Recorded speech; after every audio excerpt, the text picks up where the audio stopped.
2 ராஜாக்கள் 3:18. இது கர்த்தரின் பார்வைக்கு அற்ப காரியம். மோவாபியரையும் உங்கள் கையிலே ஒப்புக் கொடுப்பார். இந்த சம்பவம் நமக்கு தெரியும். மோவாபியருக்கு விரோதமா யுத்தம் பண்ண யோராம் புறப்படுகிறான். புறப்படும் போது யூதாவின் ராஜா யோசபாத்தை கூப்பிடுறான். ஏதோம் வழியா போகிறதுனால ஏதோமின் ராஜாவையும் கூப்பிடுகிறான். இப்ப மூவருமே ஒரு பெரிய இக்கட்டுக்குள்ள வராங்க. என்ன இக்கட்டுன்னா தண்ணி இல்லை. இந்த பெரிய இக்கட்டுக்கு உண்மையில யாரு காரணம் அப்படின்னா யோராம். யோராம் இஸ்ரவேலின் ராஜா. இந்த நாளில பேசும்படி ஆவியானவர் கடந்த நாளில் இடைப்பட்ட வார்த்தைகள் இதுதான். யோராமாய் இராதே. இதுதான் இன்னைக்குள்ள செய்தி. நீ யோராமா இருந்தால் நீ மட்டும் சஃபர் ஆக மாட்ட, உன் கூட இருக்கிறவங்களும் பாதிக்கப்படுவாங்க. யோராமாய் இராதே. யார் இந்த யோராம்? ஆகாப் யெசபேலுடைய குமாரன் யோராம். நேரம் நமக்கு வேகமாய் போகிறதுனால கொஞ்சம் வேகமாகவும் சொல்ல வேண்டிய காரியத்தை மட்டும் கொஞ்சம் அழுத்தி சொல்லி நான் ஜெபிக்க விரும்புகிறேன். நாம் யாரா இருக்கிறோம்? யோராமா இருக்கிறோமா, யோசபாத்தா இருக்கிறோமா என்பதை ஆராய வேண்டியது அவசியம். நாம் யோராமா இருந்தா என்ன பிரச்சனை? எனக்கு தானே பிரச்சனை இல்ல, நம்மை சார்ந்தவர்களுக்கும் பிரச்சனை. ஆகானால அவன் குடும்பத்துக்கு பிரச்சனை. ஆகானால அவன் குடும்பத்துக்கு பிரச்சனை. சவுலால அவன் குடும்பத்துக்கு பிரச்சனை. யோனத்தான மாதிரி ஒரு நல்ல பிள்ளைய, ஒரு நல்ல மனுஷனை பார்க்க முடியுமா? அவன் ஸ்தானத்துல தான் தாவீது அடுத்து ராஜாவாய் வரப்போகிறான். அப்படி என்றால் சவுலை விட யோனத்தான் தான் அதிகமாக தாவீதை பகைக்கணும். அப்படி செய்யவே இல்லை. அவனை வாழ்த்தினான், அவனை சிநேகித்தான். அப்படிப்பட்ட யோனத்தானுக்கு எந்த நன்மையும் அனுபவிக்காம அவன் வாழ்க்கை பரிதாபமாய் முடிய காரணம் சவுல். நம் நிமித்தம் நம்முடைய குடும்பம் ஆசீர்வதிக்கப்படணுமே தவிர பாதிக்கப்படக்கூடாது. இந்த வார்த்தையை நான் திரும்ப சொல்றேன். நம் நிமித்தம் நம்முடைய குடும்பம், நம்மை சார்ந்து இருக்கிறாங்க. நம்மை சார்ந்தவர்கள் யாருன்னா நம்முடைய குடும்பம். இன்னைக்கு பிள்ளைங்க பெற்றோரை சார்ந்திருப்பாங்க, நாளைக்கு பெற்றோர் பிள்ளைய சார்ந்திருப்பாங்க. இதுதான் லைஃப், இதுதான் வாழ்க்கை. நம் நிமித்தம் நம்ம கூட இருக்கிறவங்க சஃபர் ஆகக்கூடாது, பாதிக்கப்படக்கூடாது, துன்பப்படுத்தப்படக்கூடாது. இதுல ஒரு தேவ பிள்ளை கவனமா இருக்க வேண்டும்.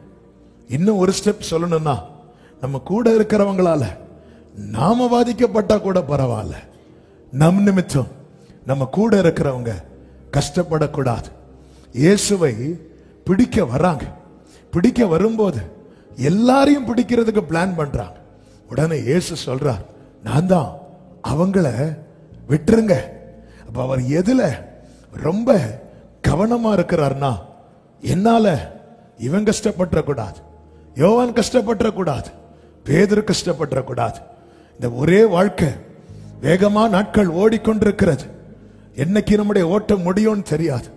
ஆனா நாளைக்கு நம்முடைய தலைமுறை எழும்பி, எங்க அப்பாவால நான் பட்ட கஷ்டம் கொஞ்சம் கிடையாது, எங்க அம்மாவால நான் பட்ட கஷ்டம் கொஞ்சம் கிடையாது, என் புருஷனால நான் சந்திக்கிற பிரச்சனை கொஞ்சம் கிடையாது, என் மனைவியால நான் படுகிற பாடு கொஞ்சம் கிடையாது, என் உடன்பிறப்புகளால நான் சந்திக்கிற பிரச்சனை கொஞ்சம் கிடையாது என்று நம்மை நோக்கி கை நீட்டும் படிக்கு, நாம் யோராமாய் இராதபடிக்கு நம்முடைய வழியை சீர்படுத்தி கர்த்தருக்கு முன்பாய் நம்மை தாழ்த்தி நம்மை அர்ப்பணிக்கிறது அவசியமாய் இருக்கிறது.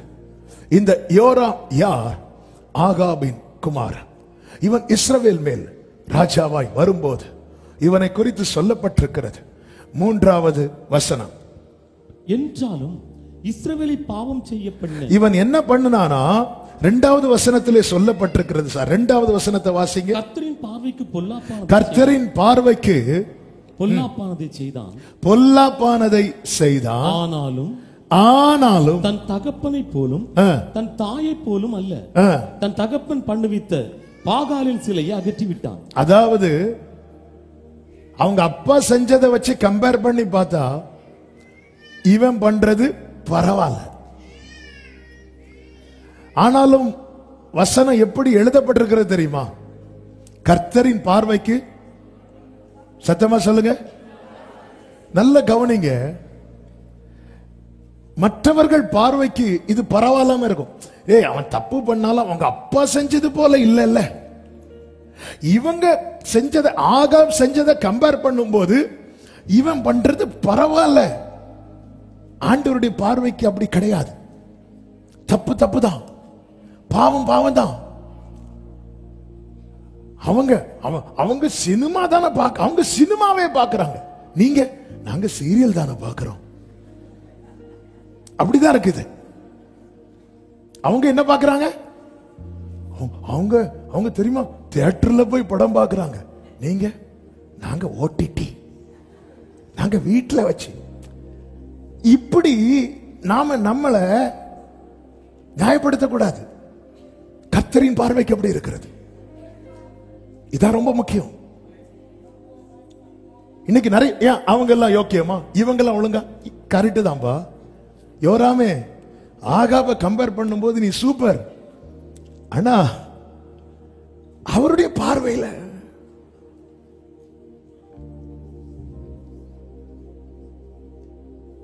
அவங்க பார்வையில் எப்படி இருக்கு? நம்ம ஒரு காரியத்தை அப்புறப்படுத்திட்டு அல்லது சில காரியத்திலிருந்து வெளியே வந்துட்டு நாமளே திருப்தி படுறோம். யோராமாகிறாதே. இவன் ஆகாப் செய்த, தன் தகப்பன் செய்த பாகாலின் சிலையை அகற்றி விட்டான். என்றாலும் இஸ்ரவேலை பாவம் செய்ய பண்ணின நேபாத்தின் குமாரனாகிய யெரொபெயாமின் பாவங்களை அவன் விட்டு நீங்காமல் அவைகளிலே சிக்கிக் கொண்டிருந்தான். ஒண்ணிலிருந்து வெளியே வந்துட்டு இன்னொன்றுல சிக்கிட்டு இருக்கிறான். யார்? யோராம். இவன் தான் யோராம். இந்த யோராமால கூட இருக்கிறவங்க சஃபர் ஆவாங்க. ஒண்ணிலிருந்து வெளியே வந்தாச்சு. ஒன்னிலிருந்து வெளியே வந்தாச்சு. எப்பாடா, எப்படியோ இந்த குடிப்பழக்கத்திலிருந்து வெளியே வந்தாச்சு. இப்போ புகை, அவ்வளவுதான். ஒன்னிலிருந்து வெளியே வந்தாச்சு. இன்னொன்னுல இவன் தான் யோராம்.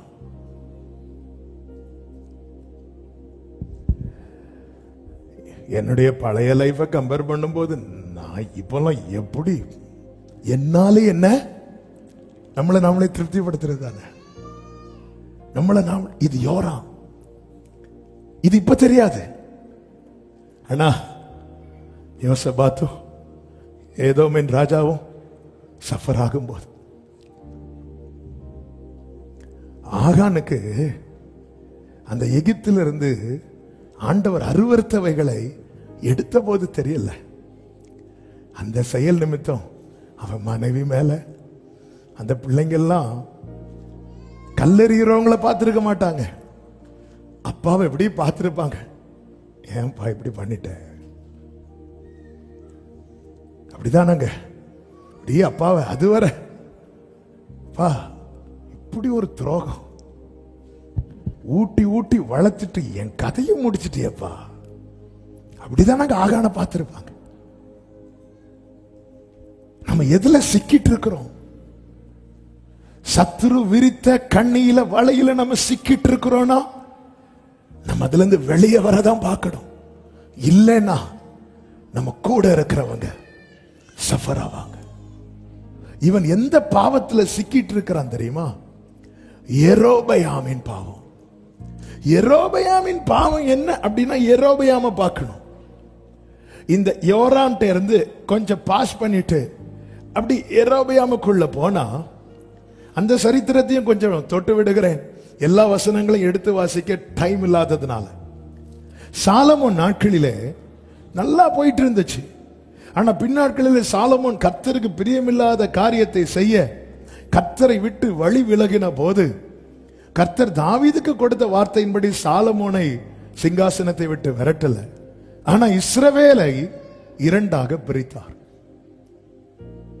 அப்படி பிரித்து 10 கோத்திரத்தை செப்பரேட் பண்றார். யூதா கோத்திரம் மாத்திரம் மீதி இருக்கு தாவீதின் குடும்பத்துக்காக. அது தேவனுடைய உண்மை. நாம் பாடினோமே, தாவீதுக்கு நான், அதான் அவர், அதான் ஆண்டவர். அது தேவனுடைய உண்மை. இன்னைக்கு அநேக காரியம் நம்மளை விட்டு விலகாம இருக்கிறதுக்கு ரீசன் அவருடைய உண்மையினால மட்டும்தான்.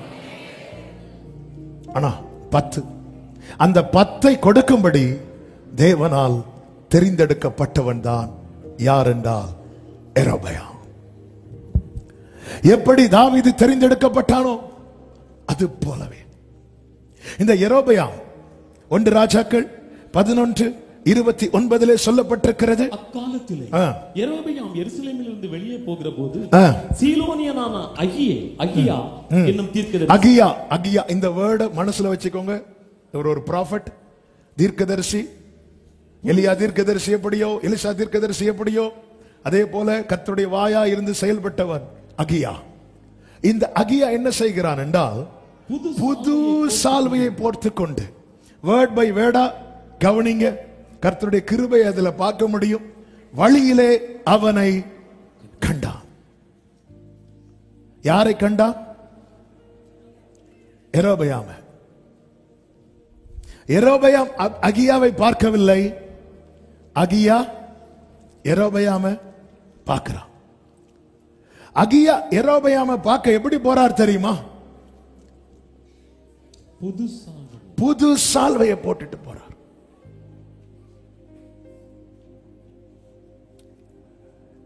இயேசு நம்ம எப்படி பார்க்க வந்தார் தெரியுமா? ரட்சிப்பை வஸ்திரமாகவும் நீதியை சால்வையாகவும் கொண்டு வருகிறார். அவனை கண்டு வேதம் சொல்லுகிறது, இருவரும் வயல்வெளியில் தனித்திருக்கையில் அடுத்து என்ன நடக்க போகுதுன்னு யாருக்கு தெரியாது? யெரொபெயாமுக்கு தெரியாது. அடுத்து என் லைஃப் எப்படி மாற போகுதுன்னு யாருக்கு தெரியாது? யெரொபெயாமுக்கு தெரியாது. யோசித்திருப்பானா யெரொபெயாம் கொஞ்சமாவது? இல்ல. ஆனால் கர்த்தருடைய வார்த்தையை சுமந்து வந்த அகியாவுக்கு தெரியும். புது சால்வையை போட்டுக்கொண்டு வந்த அகியாவுக்கு தெரியும். இந்த அகியா என்ன செய்கிறான் என்றால், புது சால்வையை பிடித்து அதை 12 துண்டாக கிழித்து அதுல 10 எடுத்து யெரொபெயாம் கையில கொடுக்கிறான். எத்தனை பேருக்கு நம் நிச்சயம் இருக்கு என் கூட கர்த்தர் இருக்கிறார்? அப்படி நிச்சயம் இருக்கிறவங்க மட்டும் வலது கையை உயர்த்தி சத்தம் ஆமென் சொல்லுங்க. அப்படியே வலது கையை உயர்த்துங்க. ஒரு செய்தி உங்களுக்கு நான் சொல்ல விரும்புகிறேன். வலது கரத்தை உயர்த்துங்க. என் கூட கர்த்தர் இருக்கிறார் நிச்சயம் உள்ளவங்க வலது கரத்தை உயர்த்தி இருக்கும் போது அடுத்து என்ன நடக்கும்னு உங்களுக்கு தெரியாது. அடுத்து உங்க லைஃப்ல என்ன ஆக போகுதுன்னு உங்களுக்கு தெரியாது. உங்களுக்கு அடுத்து என்ன நன்மை வைத்திருக்கிறான்னு உங்களுக்கு தெரியாது. ஆனா உங்க கூட பயணிக்கிறவர் கையில உங்களுக்கான நன்மை இருக்கிறது. உங்களோடு இருக்கிறவருக்கு தெரியும் அடுத்து என்ன நடக்க போகுது, அடுத்து என்ன கிடைக்க போகுதுன்னு. 10 எடுத்து இப்படி கொடுக்கிறார். எங்கிருந்து எடுத்து கொடுக்கிறார்? புது சால்வை. அடுத்து அது யார் கையில இருக்கு? சாலமோன் கையில இருக்கு. யார் கையில இல்லைன்னா சிம்பிளா எடுத்து தரலாம். இன்னொரு கையில இருக்கணும்னா புடுங்கி தரணும், பறித்து தரணும். வாக்கு தத்தங்கள் எல்லாம் இஸ்ரவேல் கையில மட்டும்தான் இருக்கு. இஸ்ரவேல் கையில மட்டும்தான் இருக்கு. இன்னொருத்தனுக்கு கொடுக்கணும்னா கிழிக்கப்படணும். அன்று யெரொபெயாமுக்காக சால்வை கிழிக்கப்பட்டது. 10 கொடுக்க எனக்கு பரலோக ஆசீர்வாதம் கொடுக்கப்பட என் ஆண்டவர் கிழிக்கப்பட்டார், என் ஆண்டவர் அடிக்கப்பட்டார். இல்ல இஸ்ரவேலுக்கு மட்டும்தான் கிழிக்கப்பட தேவையில்லை. மனாசேய எப்ராயிமை ஆசீர்வதிப்பதற்கு யோசேப்பு தாவீதுக்கு முன்னாடி கொண்டு வந்து நிறுத்துகிறான். சாரி, யாக்கோபுக்கு முன்பாக கொண்டு வந்து நிறுத்துகிறான். வயசு காலம், இப்போ கண்ணை மூடுவானா அடுத்த கண்ணை மூடுவானான்னு தெரியாத நேரம், அப்படியே கையெடுத்து வலது கைய எப்ராயிம் மேல வைக்கிறான். யோசேப் என்ன பண்றாரு? வலது கை இருக்கிற இடத்துல மனாசையை கொண்டு வந்து நிறுத்துறார், இடது கை இருக்கிற இடத்துல எப்ராயிமை கொண்டு வந்து நிறுத்துறார். இந்த உலகம் நம்மளை ஸ்தானம் மாத்தி தான் நிறுத்தும். ஆனா பரலோகத்தில் இருக்கிறவர் சரியா பிளஸ் பண்ணுவார். ஹல்லேலூயா. சில நேரத்தில் நம்ம வீட்டில் நம்மளை வைக்க வேண்டிய இடத்துல வைக்க மாட்டாங்க, சர்ச்சில் கூட நம்மளை வைக்க வேண்டிய இடத்துல ஒருவளை வைக்க மாட்டாங்க, சொந்தங்கள் நடுவில் வைக்க வேண்டிய இடத்துல வைக்க மாட்டாங்க. ஆமேன். தாவீத ஈசா யுத்த களத்துக்கு அனுப்பும் போது என் பிள்ளை யுத்தம் பண்ணி ஜெயிக்க போறான்னு நினைச்சா அனுப்புனா இல்ல. தாவீதை குறித்த பெரிய திட்டம் ஈசாய்க்குள்ள இல்ல. ஆனா தாவீது ஒருவர் அதிகமா அப்பான்னு கூப்பிடுறான், அவருக்குள்ள இருக்கிறது. தலைமுறையே, உங்களை குறித்த திட்டம் ஒருவேளை உங்க பெற்றோருக்குள்ள கூட இல்லாம இருக்கலாம், ஆனால் உங்களை அழைத்த தேவனுக்குள்ள இருக்கிறது. ஆமென். மனாசே பிளஸ் பண்ணணும், வலது கை மனாசே மேல இருக்கணும்னா ரிஸ்க் இல்ல, இப்படி பிளஸ் பண்ணலாம். ஆனா யாக்கோபு எப்ராயிம் மேல இருக்கணும்னு நினைச்சதுனால இப்படி பிளஸ் பண்ணார். அப்படின்னா ஒரு சிலுவை தான் வருது. மனாசையே பிளஸ் பண்றது மாதிரி எப்ராயிமை பிளஸ் பண்ணணும்னா எப்ராயிமுக்கு அந்த பிளஸிங் எப்படி வரும் தெரியுமா? கிராஸ் மூலமா, சிலுவை மூலமா தான் வரும். இஸ்ரவேலருக்கு சிலுவை மூலமாய் ஆசீர்வாதம் வரல, ஆபிரகாம் மூலமாய் வந்தது, ஈசாக்கு மூலமா வந்தது, யாக்கோபு மூலமா வந்தது. ஆனா நான் சொல்லுவேன், எனக்கு ஆசீர்வாதம் ஆபிரகாம் மூலம் வரல, ஈசாக்கு மூலம் வரல, யாக்கோபு மூலம் வரல, சிலுவை. அதனால சிலுவையை குறித்தே அல்லாமல் வேறு ஒன்றையும் குறித்து மேன்மை பாராட்ட மாட்டேன். ஹல்லேலூயா. 10 கொடுக்கிறார், அவன் ஆணு பார்த்துட்டு இருக்கான். நினைக்காதது 1 கொடுத்தாலே நம்ம 1 மணிக்கு ஒரு சாட்சி சொல்லுவோம். ஹல்லேலூயா. 10 கொடுக்கிறான். கொடுத்துட்டு ஒரு வார்த்தை சொல்லுவா. 38 வாசிங்க. நான் உனக்கு கட்டளையிட்டது எல்லாம் நீ கேட்டு கை கொண்டு நீ என் வழிகளில் நடந்து என் தாசனாகிய தாவீது செய்தது போல என் கட்டளைகளையும் என் கற்பனைகளையும் கை கொள்ளும்படிக்கு என் பார்வைக்கு நன்மையானதை செய்கிறது உண்டானா. அப்படியே நில்லுங்க. இப்போ கர்த்தர் யெரொபெயாம்ட்ட என்ன சொல்றாருன்னா, யெரொபெயாமே, நான் உன்னை யாரா பார்க்க விரும்புறேன் தெரியுமா?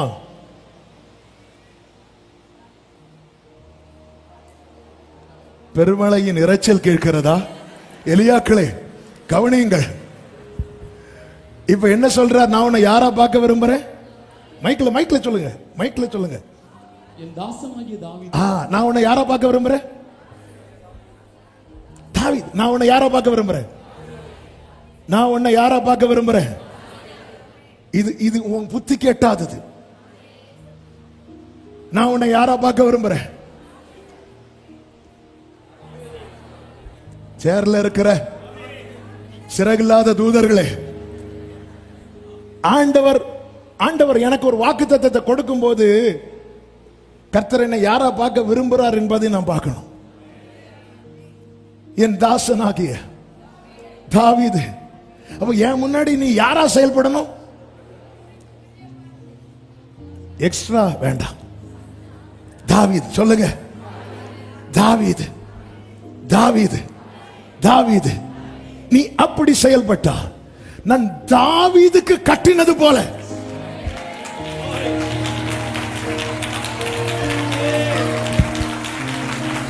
நான் தாவீதுக்கு உனக்கு கட்டும். அதன் அர்த்தம் என்ன?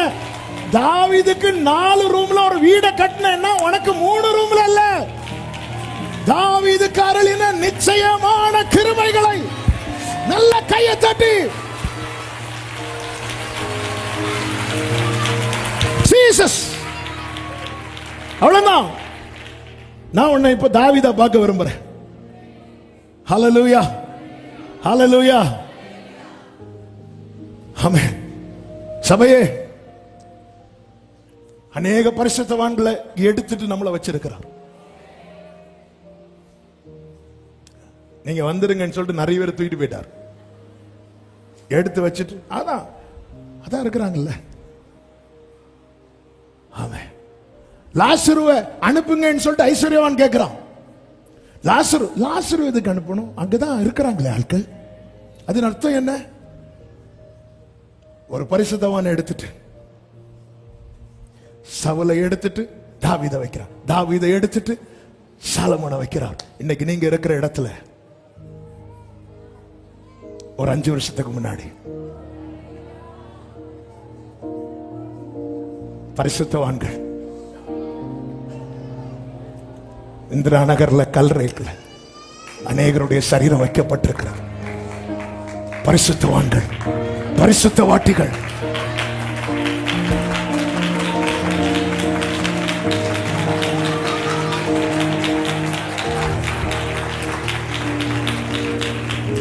நம்மளை ஃப்ரண்ட் லைன்ல கொண்டு உட்கார வச்சிருக்கிறான். நான் அப்படி ஒன்றா பார்க்க விரும்புறேன். என்கிட்ட பேசுவா, உங்க அப்பா என்ன ரொம்ப நேசிச்சாங்க, அதை விட நீ என்ன நேசிப்பேன்னு நான் நம்பி அவரை எடுத்துட்டு ஒண்ண வச்சிருக்கிறேன். நீ அப்படி இருந்தேன்னா தாவீதுக்கு நான் ஒரு வீட்டை கட்டுனது போல. யெரொபெயாமே, உனக்கு தாவீதுக்கு சம்பந்தம் கிடையாது. நீ அந்த கோத்திரத்தான் கிடையாது. நீ அந்த குடும்பத்தில் உள்ளவன் கிடையாது. ஆனா கிழிக்கப்பட்ட இந்த ஆசீர்வாதம் உனக்கு கொடுக்கப்பட்டிருக்கிறது. என் பார்வைக்கு நீ செம்மையானபடி நடந்தால். ஆமென் சொல்லுங்க. இந்த யெரொபெயாம் தான் என்ன செய்தான் தெரியுமா? பாவம் செய்தான், பாவம் செய்ய பண்ணினான். தாங்கவே முடியல. 10 வாங்கிறது வர பத்திரமா இருந்தான். சிலர் பார்த்திருக்கீங்களா? பத்திரம் வாங்கிறது வர பவ்யமா இருப்பாங்க. வாங்கினதும் 10 தலை. அவ்வளவுதான். இவனை கவனிச்சீங்கன்னா இந்த யெரொபெயாம் என்ன பண்றா அப்படின்னா, போக போக போக வான் பண்றார். இங்க பாரு, இது கிரேஸ்ல கிடைச்சது. நமக்கு வாக்குத்தத்தம் எதனால கிடைச்சுன்னு பைபிள் என்ன சொல்ல தெரியுமா? இஸ்ரவேலருடைய கடினம், மன கடினம். அதனால இஸ்ரவேலுக்காக ஆண்டவரே காத்துக்கோங்கப்பா, குண்டெல்லாம் போடுறாங்க. இஸ்ரவேல் என்ன செஞ்சாங்க தெரியுமா? நாங்க என்ன வந்தாலும் ஆண்டவருடைய பார்வை நம்ம மேல திரும்பிட்டு, அதுதான் ஆண்டவர் உண்மையை சொன்னார். ராஜாவின் விருந்துக்கு அழைக்கிறாராம். அழைக்கப்பட்டவர்கள் ரீசன் சொல்லிட்டு வர முடியாதுன்னாங்க. ஆண்டவர் என்ன செய்தா தெரியுமா? நீ தெருவுக்கு போ. தெருவில் இருந்து எடுத்தாருங்க. தெருவில் இருந்து எடுத்தார். வீட்டுக்கு அனுப்பினார். இன்விடேஷன் வீட்டுக்கு போச்சு. அவர் தமக்கு சொந்தமானதிலே வந்தார். இன்விடேஷன் முதல்ல எங்க போச்சு தெரியுமா? வீட்டுக்கு போச்சு. வீட்டில் இருக்கிறவங்க நிராகரித்ததும் தெருவுக்கு போ. அலைந்தேன் பல நாள் உம்மையும் அறியா, மறந்தே தீரிந்த அலைந்தேன் அலைந்தேன்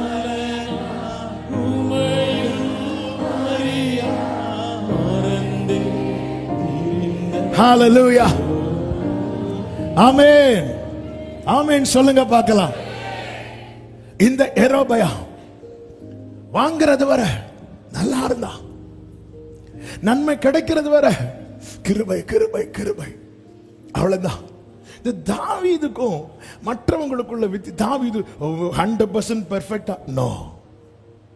தாவீதின் சங்கீதங்களே சாட்சி. அதெல்லாம் 51வது சங்கீதம் எழுதின சிச்சுவேஷன் வரை இருக்கு. சிச்சுவேஷனை எழுதிதான். ஆமே. நம்ம வெளியே சொல்ற சாட்சி எல்லாம் கொஞ்சம் ஸ்டாண்டர்டா இருக்கும். ஸ்டாண்டர்ட் குறைஞ்சதெல்லாம் புத்தகமா உள்ள இருக்கும். ஆமே. தாவீது அப்படி லவ் பண்ண. ஆனாலும் தாவீதினுடைய பிளஸ் என்ன தெரியுமா? தன் ஆரம்பத்தை மறக்கவே இல்லை. எங்க இது நமக்கு ஒரு பெரிய பிளஸ். நம்முடைய ஆரம்பத்தை உடன்படிக்கை பெட்டிக்கு முன்னதாக ராஜ வஸ்திரத்தை அப்படி மாற்றி வச்சுட்டு சணல் நூல் வஸ்திரத்தை போட்டுட்டு டான்ஸ் ஆடுறார், அப்படியே துதிக்கிறார். மீகாள் அப்படி பார்க்கிறார், பார்த்துச்சே அப்படிங்கிறார். மீகா பார்வையில தாவீதுக்கு என்ன இல்லை? தாவீது ட்ரெஸ் போட்டிருக்கிறார். தாவீது போட்டிருக்கிறார் ட்ரெஸ். ஆனா அவ தாவீத ஃபர்ஸ்ட் டைம் பார்த்ததே எப்படி தெரியுமா? ராஜாவாக. ஃபர்ஸ்ட் டைம் தாவீத பார்த்ததே அந்த யுத்த ட்ரெஸ். இப்படிதான் ஃபர்ஸ்டா மீகாள் தாவீத ஃபர்ஸ்ட் பார்த்ததே ஜெயிச்சுட்டு வந்ததுக்கு அப்புறம் தான். ஏன்னா ஸ்திரீகள் பாடுனாங்க. அப்பதான் யுத்தத்துல ஸ்திரீகளை, யுத்தத்துக்கு காரணம் இது, யுத்தத்துல ஸ்திரீகளை பார்க்கவே முடியாது. ஆனா யுத்தம் முடிஞ்சதும் அந்த அப்படியே நிப்பாங்க, எல்லாத்தையும் இலக்கி விட்டுட்டு அப்படியே வந்து நிப்பாங்க. அங்கேயும் ஒரு பிரச்சனை உண்டாக்கதான் வந்து நிக்கிறாங்க. இப்ப வெளி பிரச்சனை முடிஞ்சு இனி உள்ள இல்லைன்னா பெற்ற கிருபை வேஸ்ட் ஆயிரும்ல. ஒன்னு சவுல் கொண்டது 1000 பாடிட்டு பாட்டை முடிக்கணும். சிலர் பாடியே பாடைய ரெடி பண்ணுவாங்க.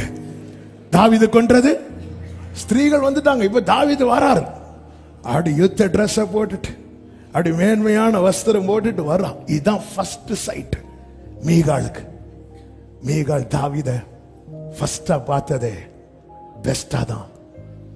அடா தாவீது சொல்றார், ஏய் ஆட்டுக்கு பின்னாடி நடந்தவன நீ பார்த்திருந்தா உங்க அப்பா என் பயோடேட்டா தரும்போது உங்க அப்பாட்ட நீ சண்டை போட்டிருப்ப. இவனை கட்டி வச்சான சூசைட் பண்ணிடுவேன். இன்னைக்கு தாவீதின் வாழ்க்கையில் ஒரு ஜெயத்தை பார்த்ததுக்கு அப்புறம் தானே உனக்கு பிடிச்சது, ஒரு மேன்மையை பார்த்ததுக்கு அப்புறம் தானே உனக்கு பிடிச்சது. ஆனா யாரும் அறியாம காட்டுல ஆட்டு தொழுவத்துக்கு இடையில இந்த தாவீது இருந்த போது நம்மள 4 பேருக்கு பிடிக்குதுன்னா எதை வச்சுங்க பிடிக்குது? அவர் சொல்றார், நான் இன்னும் நீசனாவேன். கர்த்தருக்கு முன்பாக என்னதும் தாவீது கர்த்தர் தந்தது எவ்வளவு பிரஷியஸோ அதை விட இதுக்கு முன்னாடி நான் ஒண்ணு இருந்தேன்ல, ஆட்டு தொழுவத்துக்கு இடையில வஸ்திரம் அழுக்காகி அந்த ஸ்மெல் தாவீது மேல. இதான் தாவீதுடைய பிளஸ். அதாவது இந்த விளைஞ்ச பயிர் வந்து அப்படி படுத்துதான் இருக்கும். வயல் நிலத்துல கரெக்டான்னு தெரியல, கரெக்டுன்னு ஆமேன்னு சொல்லியிருக்கேன். விளைஞ்ச பயிர் வந்து இந்த லைட்டா இருக்கும் தெரியுமா, எப்படி தெரியும்? சில புது சின்ன பிள்ளைங்கள்லாம் புதுசா வாட்சி கிடைச்சுன்னா நம்ம இப்படிதான் போவோம். ஏன்னா எல்லாரும் பார்க்கணும். புதுசா கார் வாங்கிட்டு போனா வண்டியை வராது, ஹார்ன் அடிச்சுட்டே போவோம். விளைஞ்சிட்டுனா ഞാൻ യോഗ്യനല്ല യേശുവേ നിൻ സ്നേഹം പ്രാപിപ്പാൻ. ഞാൻ യോഗ്യനല്ല യേശുവേ നിൻ നന്മ പ്രാപിപ്പാൻ. എങ്കിലും നീ സ്നേഹിച്ചു, എങ്കിലും നീ മാനിച്ചു, എങ്കിലും ആമേൻ, എങ്കിലും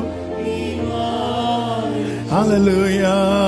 എത്ര നല്ല സ്നേഹമേ, நன்றியோടെ. இவன் மறந்துட்டு என்ன பண்றான் அப்படின்னா, தேவனை எப்படியெல்லாம் கோபப்படுத்த முடியுமோ அப்படிப்பட்ட செயல் எல்லாம் செய்ய ஆரம்பிக்கிறான். முதல்ல அவன் என்ன செய்தான் தெரியுமா? வாசிக்க நேரம் இல்லை, நான் ரெஃபரன்ஸ் சொல்றேன். 1 ராஜாக்கள் 12:27. ஜனங்கள் எருசலேமுக்கு போவதை தடுக்கிறான். ஏன் தடுக்கிறான் தெரியுமா? அங்க போய் ஒருவேளை இவங்க ரெகோபயாம் கூட சேர்ந்துட்டாங்கன்னா, இந்த ஸ்பிரிட் மோசமான ஸ்பிரிட், யெரொபெயாமின் பாவம். அம்மா நான் சர்ச்சுக்கு போயிட்டு வரேன். இவன் சர்ச்சுக்கு போய் ஒருவேளை ஆண்டவருக்குள்ள நல்லா வந்துட்டானா, வேண்டாம் போகண்டா. ஐயோ இவங்க அந்த ஃபங்க்ஷன் போறாங்களே, அவங்களும் இந்த ஃபங்க்ஷன் வருவாங்களே, இவங்க நம்ம கிட்ட ரொம்ப க்ளோஸா இருக்கிறாங்களே, இவங்க அங்க போய் பேசி ஒருவேளை அவங்க கூட க்ளோஸ் ஆயிட்டாங்கன்னா எப்படி இந்த கல்யாண வீட்டுக்கு இவங்க போறதை தடுக்கலாம்? மண்டபத்தை மாத்தி சொல்லுவோமா, டேட்டை மாத்தி சொல்லுவோமா? ரெகொபெயாமுக்கு வேலை. யெரொபெயாமே, உன் கையில் எத்தனை இருக்கு? 10. அவன் கையில் எத்தனை இருக்கு? 1. உனக்கு நிறைவு வரல பாத்தியா? நிறைவு வரல பாத்தியா? நீ என்ன நினைச்சு பயப்படுற? அவங்கிட்ட இருந்து பிடுங்கி. அப்படிதான் இருக்கு. 1 ராஜாக்கள் 14வது அதிகாரத்தில். ஆமென், கர்த்தருக்கு மகிமை உண்டாவதாக. 8வது வசனம். நான் ராஜ்யபாரத்தை தாவீது வம்சத்தாரின் கையில் இருந்து பிடுங்கி உனக்கு கொடுத்தேன். ஹல்லேலூயா. எப்படி பாருங்க, ஜனங்கள் எருசலேமுக்கு போவதை தடுத்தான். பிரியமானவர்களே, ஆண்டவர் சமூகத்தில் ஒருத்தங்க ஆராதிப்பதற்கு நம்ம தடையா இருக்கவே கூடாது. ஆமென் சொல்லுங்க. நம்மள 4 பேர் தடுக்கலாம், நம்ம 4 பேர் தடுக்க கூடாது. சிறு பிள்ளைகள் இயேசுவினிடத்தில் வந்ததும் சீஷர்கள்லாம் தடுத்தாங்க. உடனே இயேசு சொன்னார், அவர்களை என்ன செய்யாத, தடை பண்ணாத. வேத பாரகர் பரிசேயரை பார்த்துட்டு அவருக்கு அவ்வளவு கோபம் வருது. அவரை குறித்த தீர்க்க தரிசனமே, உன் ராஜா கழுதையின் மேலும் கழுதை குட்டியின் மேலும் எப்படி வராராம்? சாந்த குணமுள்ளவராய் வருகிறார். இங்க டென்ஷன் ஏத்தி விட்டாங்க. அவ்வளவு உங்களுக்கு ஐயோன்ட்டார். ஏன்னா நீங்க அவங்க ஜனங்கள் ஆண்டவருடைய ராஜ்யத்தில் பிரவேசிக்க கூடாதபடிக்கு வாசல் என்ன பண்றீங்க? பூட்டி போடுறீங்க. இங்க இயேசு யாருன்னே தெரியாத ஒருத்தங்க உள்ள என்ட்ராகிறாங்க. அவங்களுக்கு இங்கோட ஒழுங்குகள் தெரியாது, ஒன்னும் தெரியாது. வெரி ஃபர்ஸ்ட் டைம் என்ட்ராக வரும்போதே நம்ம அவனை 4 தடவை மேலேயும் கீழையும் பார்த்து என்ன பண்ணிடுவோம்? விரட்டி விட்டுருவோம். அவனுக்கு ஏபிசிடினா தெரியாது. பைபிள்ல இயேசுவை தவிர வேற ஒரு பேரும் தெரியாது. யாக்கோபு எழுதின நிருபம்னா ஆதியாகமத்துல தான் நம்மளே தேடிட்டு இருக்கிறோம். எதுக்கு இன்னொரு ஆளு? அது ஏசாக்க தம்பி யாக்கோபு தான், அவரு தானே ஃபர்ஸ்ட். எங்க உள்ள ஆனா நம்ம போர்டு வச்சிருப்போம், கர்த்தரால் ஆசீர்வதிக்கப்பட்டவரே. வந்து பக்கத்துல இருந்தாலே 2017 ஒரு சகோதரி சர்ச்சுக்கு வந்தாங்க. என்ன ஞாபகம் இருக்கான்னு கேட்டாங்க. ஆமா, நீங்க முந்தி சர்ச்சுக்கு வந்தீங்கல்ல? ஆமா, நான் வந்து 6 வருஷம் ஆச்சு. ஆமா, ஏன் எங்க போனீங்க? வெளியூர் போனீங்க? வெளியூர் போல, இங்கே தான் இருந்தேன். ஏன் என்னாச்சு? அது ஒரு சின்ன சம்பவம் நடந்துச்சு. என்ன சம்பவம் நடந்துச்சு? பழைய சர்ச்சில் நான் அப்படி இருக்க வந்தேன், சர்வீஸ் தொடங்கி. பின்னாடி சேர் இருந்தாலும் ஃப்ரெண்ட் ரோல இருக்கலாம்னு சொல்லிட்டு வந்தேன். அப்போ பக்கத்தில் ஒரு சிஸ்டர் பேக் வச்சுருந்தாங்க. நான் அந்த சிஸ்டர்கிட்ட சொன்னேன், சிஸ்டர் இந்த பேக் எடுத்தீங்கன்னு நான் உட்காந்துருவேன். அவங்க என்ன ஒரு பார்வை பார்த்தாங்க. நான் என் பேக் எடுத்துட்டு போயிட்டு எத்தனை வருஷம் கழிச்சு வந்தாங்க? 6 வருஷம். இப்படிப்பட்ட கிருபை பெற்றவர்களுக்காக. இப்ப அப்படி இல்லைன்னு நினைக்கிறேன். அப்படி இருந்தால் பேக் பறிமுதல் செய்யப்படும். நமக்கு ஆத்துமா தான் முக்கியம். ஹல்லேலூயா. கர்த்தருக்கு மகிமை உண்டாவதாக. ஆமென். தடுக்காதீங்க. யெரொபெயாமின் பாவத்தில் சிக்கி கொண்டிருந்தான் யோராம். அடுத்து யெரொபெயாம் என்ன செய்யறான்னா, முற்பிதாக்கள் செய்த பாவத்தை செய்யறான். முற்பிதாக்கள் ஒரு கன்றுக்குட்டியை செய்து, இதுதான் உங்களை எகிப்திலிருந்து கொண்டு வந்தது என்று சொல்லி வழிபட்டார்கள். இவன் என்ன செய்தான்? 28வது வசனம், ராஜாவானவன் யோசனை பண்ணி பொன்னினால் 2 கன்றுக்குட்டிகள். முற்பிதாக்கள் செய்த பாவத்தை பெருக பண்றான். ஒருத்தன் பாவம் செஞ்சான் தானப்பா, அவன் கையில இருக்கிறத புடிங்கி உன் கையில கொடுத்தேன்.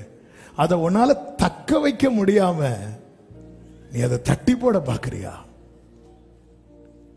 அது மாத்திரமல்ல, 33வது வசனத்திலே சொல்லப்பட்டிருக்கிறது, தன் மனதிலே தானே நியமித்து எல்லா தீர்மானம் அவனே தான். என் மனசுல எனக்கு என்ன தோணுதோ அதுதான் சரி. யெரொபெயாமின் பாவம். ஒரு ரட்சிக்கப்பட்ட தேவ பிள்ளை இப்படி இருக்கவே கூடாது. ஒரு உண்மையான சுதந்திரவாளி யார் தெரியுமா? 1 பேதுரு 2:16. 1 பேதுரு 2:16.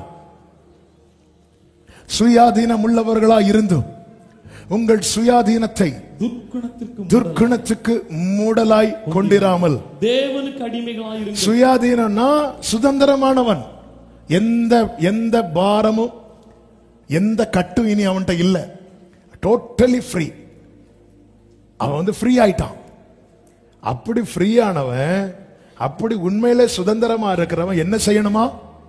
தேவனுக்கு அடிமைகள். இதுதான் கிறிஸ்டியானிட்டி. பழைய ஏற்பாட்டுல பிரமாணத்துக்குள்ள அடைக்கப்படுறாங்க. பிடிச்சோ பிடிக்கலையோ, விரும்பியோ விரும்பலையோ செஞ்சுதான் ஆகணும், இல்லைன்னா கல்லறி விழும். புதிய ஏற்பாட்டுல அப்படி அல்ல, ஃப்ரீ ஆக்கிட்டார். ஆனா அப்படி ஃப்ரீ ஆக்கப்பட்டவன் எப்படிப்பட்டவன் இருக்கணும் தெரியுமா? தேவனுக்கு. அதன் அர்த்தம் என்ன? என் வாழ்க்கையில நான் சுதந்திரவாளி ஆயிட்டேன். இனி என் வாழ்க்கையில எல்லா தீர்மானத்தையும் எடுக்கிறது நான் அல்ல, இயேசு. ரட்சிக்கப்பட்ட ஒருவன் தனக்கு தானே, எனக்கு என்ன தோணுதோ அதான் செய்வேன், நான் என்ன நினைக்கிறேனோ அதுதான். இது யெரொபெயாமின் பாவம். இது நம்மளை சிக்க வைக்கும். ஒரு தகப்பனுக்கு 2 குமாரர்கள் இருந்தார்கள் என்று லூக்கா 15 ஆண்டவராக இயேசு கிறிஸ்து சொல்லுகிறார். 2 குமாரரை குறித்து தகப்பன் ஒரு சாட்சி கொடுக்கிறான். ஒரு குமாரனுடைய சாட்சியை நாம் எல்லாரும் கேட்டவர்கள். அந்த சாட்சி நம்முடைய வாழ்க்கையில மேட்ச் ஆகும். அதுதான், இவனும் மரித்தான், திரும்பவும் உயிர்த்தான், காணாமல் போனான், கண்டுபிடிக்கப்பட்டான். ரட்சிக்கப்பட்டு வந்த எல்லாருக்குமே இந்த சாட்சி பொருந்தும். ஆனால் இந்த ஒரு சாட்சியை மட்டும் தகப்பனிடத்தில் இருந்து கேட்பதற்கு அல்ல அந்த உவமை சொல்லப்பட்டது. இன்னொரு சாட்சி தகப்பன் மூத்த குமாரனை குறித்து கொடுக்கிறார். மகனே, நீ எப்பொழுதும் என்னோடு இருக்கிறாய். லூக்கா 15 அந்த வசனத்தை எடுத்து போடுங்க. யார் வசனத்தை பார்க்குறீங்க? மகனே, நீ எப்பொழுதும் என்னோடு இருக்கிறாய். அடுத்த வார்த்தை, என்னுடையவைகள் எல்லாம் உன்னுடையதாய் இருக்கிறது. அந்த மகனுடைய கம்ப்ளைண்ட் என்ன தெரியுமா? 30வது வசனத்தை வாசிங்க. வேசிகளிடத்தில் உம்முடைய ஆசையை அழித்து போட்ட உம்முடைய 29 அவன் தகப்பனுக்கு பிரதித்திரமாக, இதோ இத்தனை வருஷ காலமாய் நான் உமக்கு ஊழியம் செய்து ஒரு காலம் உம்முடைய கற்பனையை மீறாதிருந்தும் என் சிநேகிதரோட நான் சந்தோஷமா இருக்கும்படி நீர் ஒரு காலம் எனக்கு ஒரு ஆட்டுக்குட்டியாவது. என்ன வார்த்தைங்க! தகப்பன் சொத்தை பிரிச்சு யாருக்கெல்லாம் கொடுத்தார்? 2 பிள்ளைகளுக்கும் கொடுத்தார். அப்ப மூத்த குமாரனுக்கு என்ன இருக்கு? சொத்து இருக்கு. அவன் பேர்ல சொத்து இருக்கு, அவன் பேர்ல பேங்க்ல பணம் இருக்கு, அவன் பேர்ல எல்லாம் இருந்தோம். அவனை பாத்தீங்களா? அப்பா நான் ஃப்ரெண்ட்ஸ் கூட சாப்பிட போலாமாப்பா? அப்பா நோ சொன்னா கேன்சல். அப்ப நான் ஃப்ரெண்ட்ஸ் கூட சாப்பிட போகணும், எனக்கு ஒரு 100 ரூபாய் கொடுங்க அப்படி கேட்டு அவர் நோ சொன்னா வேற வழி இல்லை. ஆனா இப்ப அவன் பாக்கெட்ல காசு இருக்கு. காசு இருந்தும் அப்பா பெர்மிஷன் கேட்கிறான். அப்பா ஃப்ரெண்ட்ஸ் எல்லாம் வந்திருக்காங்க, ஒரு ஆட்டுக்குட்டி எடுத்து அடிக்கட்டுமா? இவனுக்கு பேர்ல 1000 ஆடு இருக்கு. அப்பா சொல்ல வேண்டாம்பா. ஓகே ஃப்ரெண்ட்ஸ், இல்ல இல்ல இன்னைக்கு வேற பிஸியா இருக்கிறேன், நீங்க கிளம்புங்க. இளையகுமாரன் அப்படி இல்ல, அவன் ஃப்ரெண்ட்ஸ் கூட ஜாலியா இருக்கிறான், எல்லாத்தையும் செலவு பண்றான். ஏன்னா அப்பா கிட்ட கேட்கல. இதுல சுதந்திரவாளி யாரு? அடிமை வீட்டில் நிலைத்திரான், சுதந்திரவாளி என்றைக்கும் வீட்டில் நிலைத்திருக்கிறார். ரியல் கிறிஸ்டியானிட்டினா என்னன்னு தெரியாம நம்ம போய், அதான் சுதந்திரம், அதான் கிருபை கிருபை கிருபை. துர்க்குணத்துக்கு மூடலாய் உன் சுயாதீனத்தை பயன்படுத்தாதே. அதான் ஆண்டவர் எல்லாம் மன்னிச்சிட்டார்ல, எல்லாம் மன்னிச்சிட்டார்ல. இனி என் கண் விரும்பினது, என் மாம்ச விரும்பினதை நான் செய்வேன்னா நான் சுயாதீனன் அல்ல, நான் அடிமை. அதனால தேவனுக்கு அடிமையாகணும். என் மனசுல எனக்கு தோணுதுன்னா நோ நோ நோ. 1 ராஜாக்கள் 13வது அதிகாரத்தில் தேவ மனுஷனுக்கு விரோதமாய் துணிகரமாய் இந்த யெரொபெயாம் கை நீட்டுறான். தேவனுக்கு விரோதமாய் கை நீட்டுறான், துணிகரம் கொள்ளுறான். அது மாத்திரமல்ல, இவன் குடும்பத்தில் இவனோட பிள்ளை வியாதிப்பட்ட போது இவன் என்ன செய்தான் தெரியுமா? தன் மனைவிய யாருக்கிட்ட அனுப்புறான்? தீர்க்கதரிசி பேரை சொன்ன அகியா. எப்படி அனுப்புறான் தெரியுமா? மாறு வேஷம் போட்டு அனுப்பும் போதே கர்த்தர் பேசுறார். அது வேற யாரும் இல்லப்பா,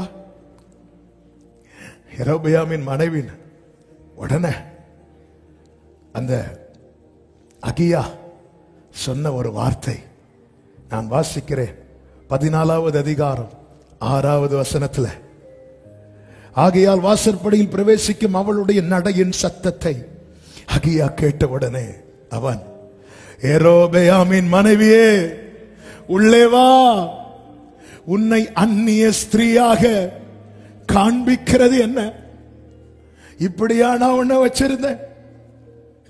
இன்னைக்கு தேவ சமூகத்தில் அநேகர் தங்களை அந்நியராகவே காண்பிக்கிறாங்க. அவர் யாரோ நான் யாரோ.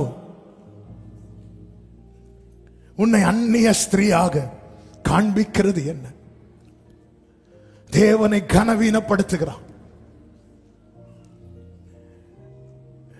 ஏசாயா 57 ஆவியானவர் பாரத்தோடு தீர்க்கதரிசியை கொண்டு சொல்லுகிறார்.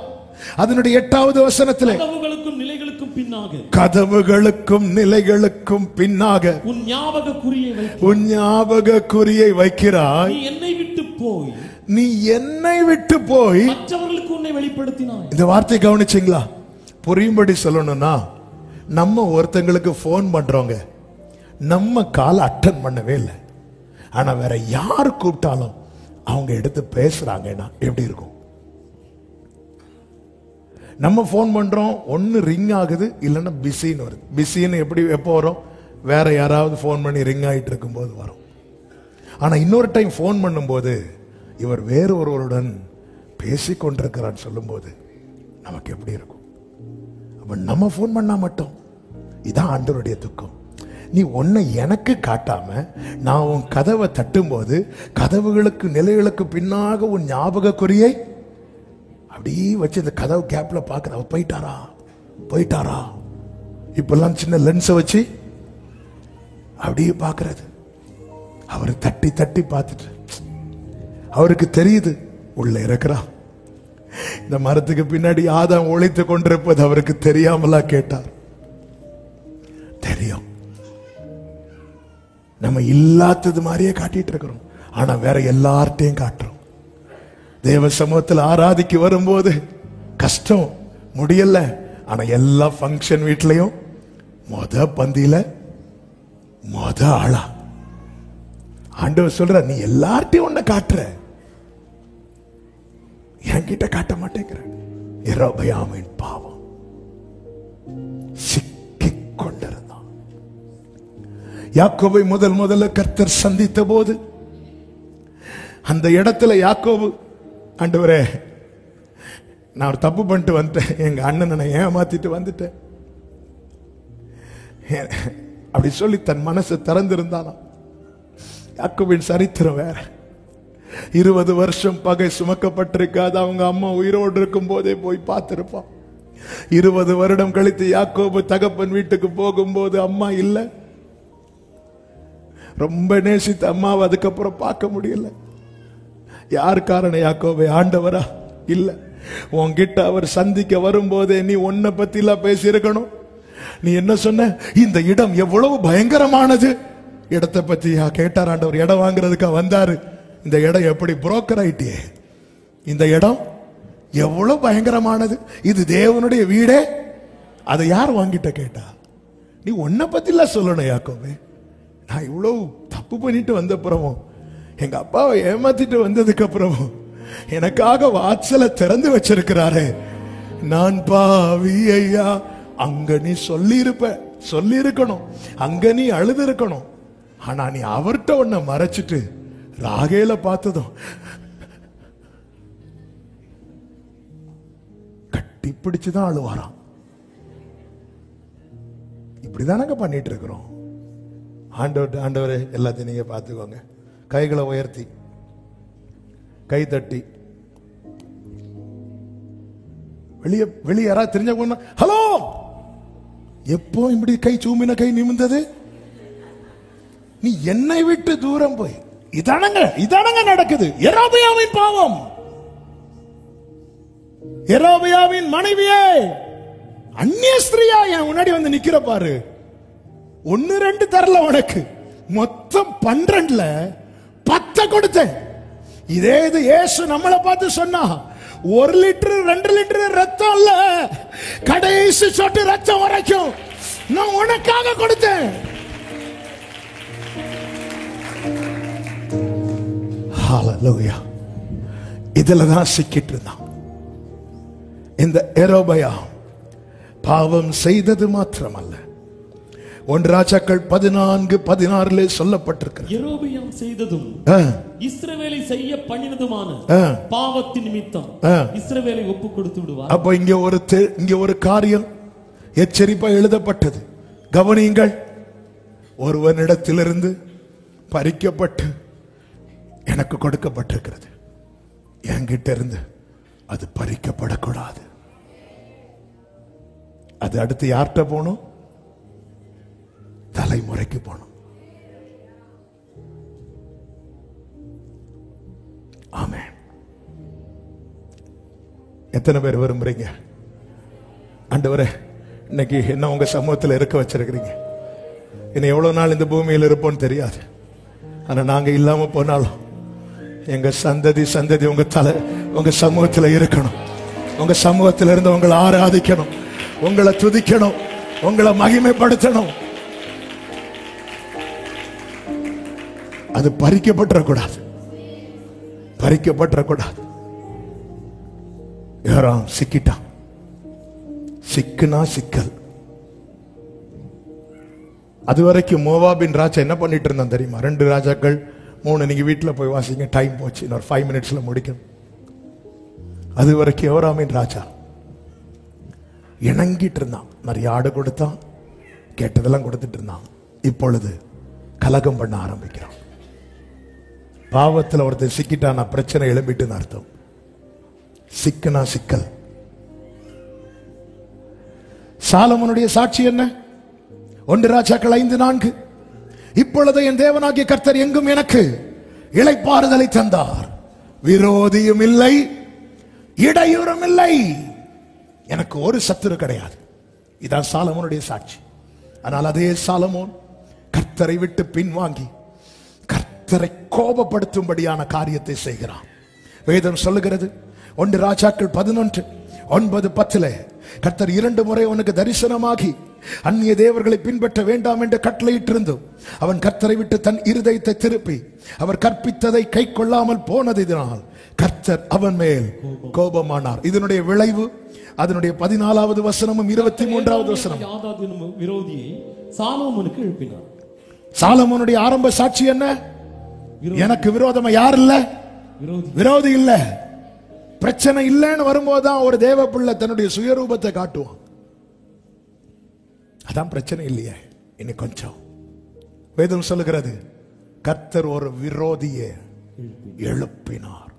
24 சொல்லப்பட்டிருக்கிற 23 எலியாதாவின் குமாரனாகிய ரேசோன் என்னும் வேறொரு விரோதியை தேவன் எழுப்பினார். இந்த ஒரே அதிகாரத்தில் 2 விதமான பிரச்சனைகளை சொல்லப்பட்டிருக்கிறது. ஒன்று தேவனுக்கு விரோதமாய் செயல்பட்டதனால வருகிற பிரச்சனை. இன்னொன்று அதனுடைய 40வது வசனத்தில் நான் வசிக்கிறேன். அதிநிமித்தம் சாலமோன் யெரொபெயாமை கொல்ல வகை தேடினான். எது நிமித்தம்? யெரொபெயா மேல தேவ திட்டம் இருப்பது நிமித்தம். 2 விதமான பகை உண்டு. ஒன்று, நம்ம மேல தேவ திட்டம் இருக்குன்னா கொஞ்சம் பேர் பகைப்பாங்க. யோசேப்பின் தரிசனம் வெளிப்படுத்தப்பட்டதும் பிரச்சனை பெருசாகுது.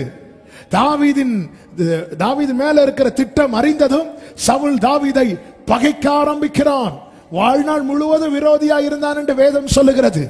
யெரொபெயாமுக்கு 10 கோத்திரத்தை கர்த்தர் கொடுக்கிறார் என்றதும் சாலமோன் அவனை பகைக்க கொல்ல வகை தேடுகிறான். தேவ திட்டம் என் மேல் இருப்பதினால் ஒரு பிரச்சனை எழும்பினால் அதை குறித்து நான் கலங்க தேவையில்லை. உன்னை தொடுகிறவன் என் கண்மணியை தொடுகிறான் என்று சொல்லுகிறவர் எல்லா தீங்குக்கும் விலக்கி பாதுகாத்து திட்டத்தை நிறைவேற்றுவார். இன்னொரு ப்ராப்ளம் இருக்கிறது. அதுதான் ஒரு தேவ பிள்ளை ஜாக்கிரதையா இருக்க வேண்டியது. நாம் ஏதாவது பாவத்தில் சிக்கி கொண்டிருந்தால் அதுவரை இல்லாத பிரச்சனை எழும்பும். நேற்று வர விரோதி இல்ல, இன்னைக்கு விரோதி எழும்புறான். அப்படி ஒரு தீமையான ஒரு வேதனையான காரியம் வாழ்க்கையில வரும்போது கண் அடைச்சிட்டு அது என் மேல தேவ திட்டம் இருக்கு அதனால தான் சொல்லிட்டு இருக்காம வழிகளை ஆராய்ந்து பார்க்க வேண்டும். நேற்று வரை இவங்க பகைக்கல, நேற்று வரை எனக்கு விரோதமா எழும்பல்ல, இன்னைக்கு ஏன் எழும்புறாங்க? ஆபீஸ்ல ஜாயின் பண்ணும்போது எல்லாரும் எனக்கு கை கொடுத்தாங்க, எல்லாரும் என்ன விஷ் பண்ணாங்க, ஆனா இப்போ ஏன் எல்லாரும் என்ன முகத்தை திருப்பிட்டு இருக்கிறாங்க? நேற்று வரை வீட்டுல எல்லாரும் என்கிட்ட அன்பா பேசிட்டு இருந்தவங்க இன்னைக்கு ஏன் என்ன அவங்களால என்ன பார்த்தாலே அவங்களுக்கு பிடிக்க மாட்டேங்குது? நம்ம உடனே அவங்கள பிளேம் பண்றோம். பைபிள் தெளிவாய் சொல்லுகிறது கர்த்தர் விரோதியை எழுப்பினார். இதுவரை மோவாப் ராஜாவால பிரச்சனை இல்லை, ஆனா எப்போ சிக்கி கொண்டானோ பிரச்சனை ஆரம்பிச்சுட்டு. அவன் பிரச்சனை சால்வ் ஆகணும்னா சிக்கல்ல இருந்து வெளியே வரணும். எப்படி வெளியே வர? மீட்பரை கூப்பிடுறான். தாவீது சவுலுக்கு முன்பாக நின்று சொல்லுகிறான், ஒரு விசை ஒரு சிங்கம் வந்து என் ஆட்டை பிடித்துக் கொண்டது. சிங்கம் வந்து ஆட்டை பிடிச்சது எப்படிங்க தாவீதுக்கு தெரியும்? சொப்பனத்தில் வெளிப்படுத்தினாரா? இல்ல, இந்த ஆடு கத்தி இருக்கும், கத்தி இருக்கும். அந்த பற்களுக்கு அப்படித்தானே இருக்கும். 1 சாமுவேல் 17வது அதிகாரம் 4:35 நான் அதை தொடர்ந்து பிடித்து அதன் வாய்க்கு தப்பு வைத்தேன். எப்படி தப்பு வைத்திருப்பார்? 34 சொல்லப்பட்டிருக்கிறது, ஒரு ஆட்டை பிடித்துக் கொண்டது. அந்த ஒரு ஆடு சத்தம், அதாவது நல்ல கவனிங்க, நார்மலா ஜெபிக்கிறவங்க சத்தம் அல்ல, துன்பத்தின் நடுவில் இருந்து ஜெபிக்கிறவங்க சத்தம். சில நேரத்தில் இங்க இருந்து சிலர் அழுகிற சத்தம் கீழே ரூம்ல கேட்கும். உடனே ஆண்டவர் ஜெபம் பண்ணு, யாருன்னெல்லாம் தெரியாது, ஜெபம் பண்ணு. அவ்வளோ வலியில இருக்கிறான். நார்மலா ஜெபிக்கும் போது நம்முடைய ஜெபம். ஆமென். அப்ப நார்மலா மற்ற ஆடுகள் நார்மலா கத்தி பேசி எடுத்துட்டு இருக்கும். ஆனா தாவீதின் காதுல இன்னொரு ஆட்டின் சத்தம் வித்தியாசமா கேட்குது. ஆமே. தாவீது உடனே நார்மலா மேய்ஞ்சிட்டு இருக்கிற ஆட்டுக்கிட்ட போகல, ரொம்ப ஆபத்துல இருக்கிற ஆட்டுக்கிட்ட தான் போகுது. கர்த்தர் சொல்லுகிறார், ஆபத்தில் என்னை நோக்கி கூப்பிடு, நான் உன்னை விடுவிப்பேன், நீ என்னை மகிமைப்படுத்துவாய். பிரியமானவர்களே, மற்றவங்களுக்கெல்லாம் ஒரு பிரச்சனை இல்லை, ஆனா நான் கண்ணீர்ல தவிக்கிறேன்னு கதறீங்களா? இயேசுவின் நாமத்தில் உங்களுக்கு சொல்லுகிறேன், ஒரு தாவீதே ஆபத்தின் விளிம்பில் இருக்கிற ஆடை தேடி முதலாவது ஓடுவான் என்றால் தாவீதுக்கு ஒரு மேய்ப்பர் உண்டு. அவர் எவ்வளவு நல்லவர்! நேர போய் ஆட்டை இழுக்கல. வாய்க்குள்ள இருக்கிற ஆட்டை இழுத்தா என்ன ஆகும்னா ஆடு வந்துரும். அதுக்கப்புறம் என்ன நடக்கும்னே தெரியாது. அந்த ஒரு ஆடு போனா போட்டோன்னு விடலாம், விடல. தாவீது என்ன பண்றார்னா வாய்க்குன்னா வாய் அப்படி பிளந்து ஆட்டை எடுக்கிறார். வாயை பிளக்கும் போது காயம் இப்போ ஆட்டுக்கல்ல, தாவீது கையில. இப்போ காயம் இருக்குன்னு சொல்லிட்டு அந்த கையை விட்டாருன்னா அந்த பல்லு திரும்ப போய் ஆட்டை அடிக்கும். விடல. அப்படி அது கத்திட்டே இருக்கு, கத்திட்டே இருக்கு. இது கத்த கத்த கத்த இப்ப ஆட்டின் மேல அந்த கையில இருந்த ரத்தம் வந்து விழுந்துட்டே இருக்கு.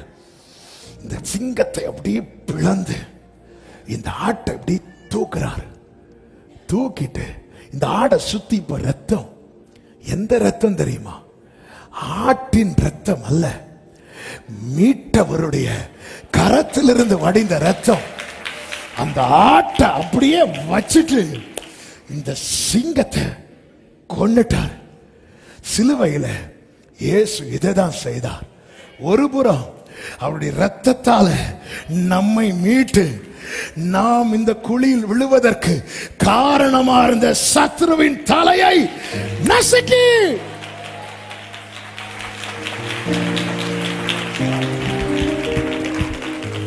மீட்பன் கிரயத்தை பார்க்கணும்னா நம்மளை எப்படி பார்க்க கூடாது. அப்ப கையை எடுத்து தோமாவே வா தொட்டுப்பார். இந்த விழாவில் கை போடணும்னு சொன்ன வா. ஆமே, சிக்கி கொண்டிருக்கிறவனை விடுவிக்க, பாவத்தில் இருக்கிற ஒருவனை வெளியே கொண்டு வர இயேசுவை தவிர வேறு ஒருவரும் இல்லை, வேறு ஒரு வல்லமையும் இல்லை, வேறு ஒரு தெய்வம் இல்லை. நோக்கி கூப்பிடுங்க. மக ஆழமா அப்பா, இந்த ஆடு கத்தி இருக்கும், அதுக்கு லாங்குவேஜ்ல சொல்லி இருக்கும், இந்த சிங்கத்திட்ட மாட்டிட்டு நீங்க என்ன வரலன்னா கொஞ்ச நேரத்தில் நான் செத்துடுவேன். பாவப்பிடியில இருந்தா இதுதாங்க, நாம சஃபர் ஆகிறது மட்டும் இல்ல, நம்ம கூட இருக்கிற எல்லாரும் சஃபர் ஆயிடுவாங்க. இன்னும் எத்தனை காலம் சிக்கி கொண்டிருப்ப சகோதரி, இன்னும் எத்தனை காலம் சிக்கி கொண்டிருப்ப சகோதரா. நீ இன்னொருத்தங்க கூட கம்பேர் பண்ணி ஆகாப விட நான் பரவாயில்ல, அவங்கள விட நான் இல்ல இல்ல. கர்த்தரின் பார்வைக்கு எப்படி இருக்கிறது? கர்த்தரின் பார்வைக்கு எப்படி இருக்கிறது?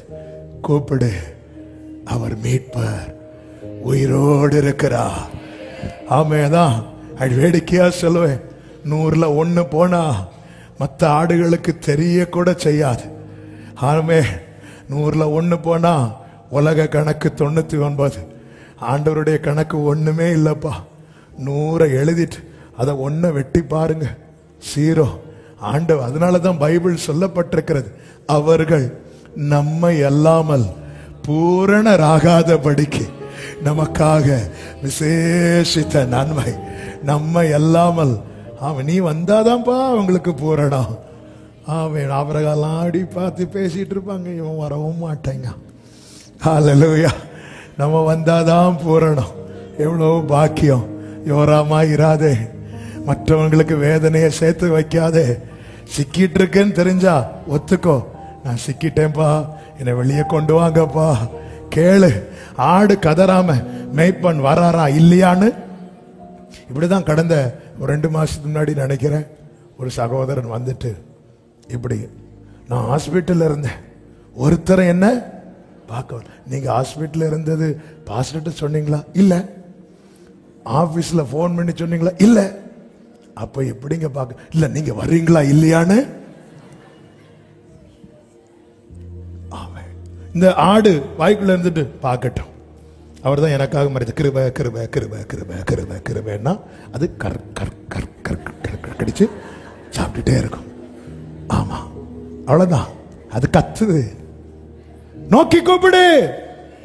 சிறைச்சாலை கிடங்கில் இருக்கிற எரேமியாவை பார்த்து கர்த்தர் சொல்லுகிறார், இதை செய்கிறவரும் இதை திடப்படுத்துகிறவரும் இதை உருவேற்படுத்துகிற யெகோவா என்னும் நாமம் உள்ளவர் சொல்லுகிறதாவது, என்னை நோக்கி கூப்பிடு, நான் உனக்கு உத்தரவு கொடுத்து நீ அறியாததும் உனக்கு எட்டாததுமான பெரிய காரியங்களை அறிவிப்பேன். எழுப்பி நிற்கலாமா? நான் பாவியையா, என்னை தள்ளாதீரு, உம் தயவால் என்னை மீண்டும் சேர்த்துக்கொள். நான் பாவியையா, என்னை தள்ளாதீரு, உம் தயவால் என்னை மீண்டும் சேர்த்துக்கொள். அணைக்கும் அன்பை அறிந்த பின்னும் ஓ அழைத்தவரே உம்மை மிகவும் வருந்த வைத்தேனே.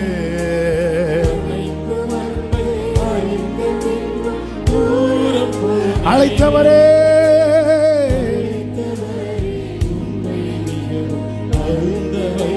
நான் பாவியையா, நான் பாவியையா, என்னை தள்ளாதீரும், உம் தயவால் என்னை. ஓ நான் பாவியையா, என்னை தள்ளாதீரும். எத்தனை பேர் உணர்ந்து உண்மையா சொல்வீங்க? கிருபையாய் தந்த ரட்சிப்பை, கிருபையாய் தந்த ரட்சிப்பை நான் எண்ணாமல் போனேனே, ரத்தம் சிந்தி மீட்டதை நான் மறந்து விட்டேனே. இயேசுவே அப்பா,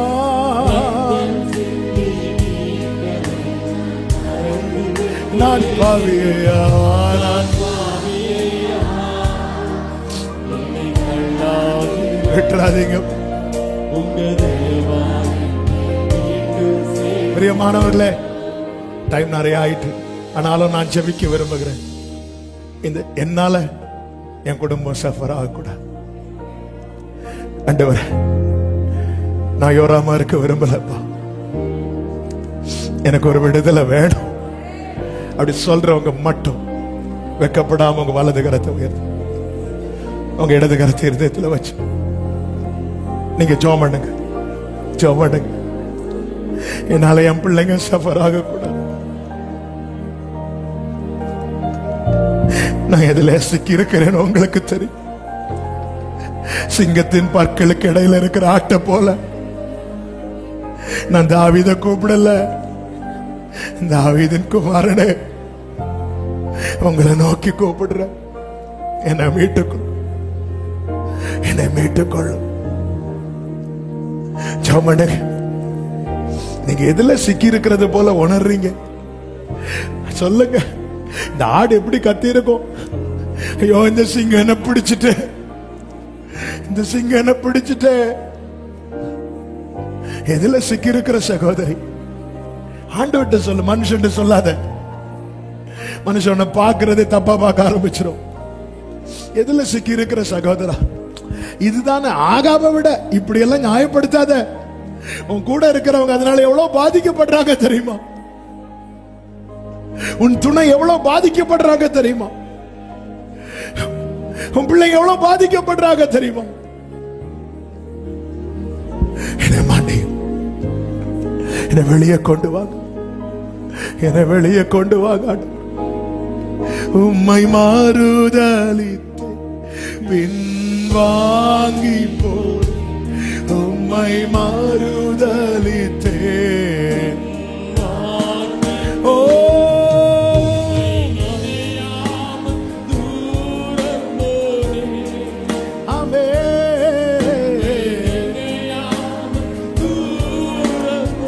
என்னை மன்னியும் ஆண்டவரே, என்னை மன்னியும்.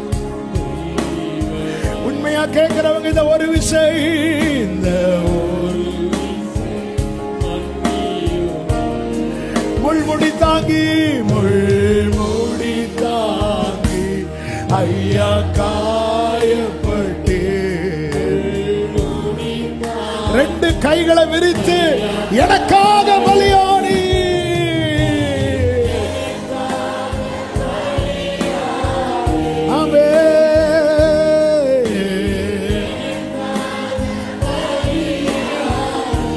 ரத்தத்தால் கழுவி விடும், ரத்தத்தால் இயேசுவே.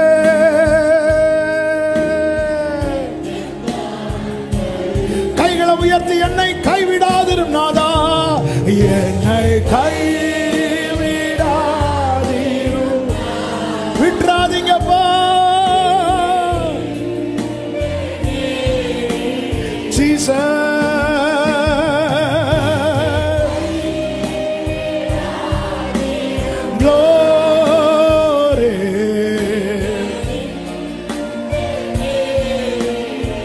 உமக்காக உமக்காக உமக்காக யாவும் சரி, உமது பலனீந்திடுமே, உமக்காக யாவும் சகிப்பே.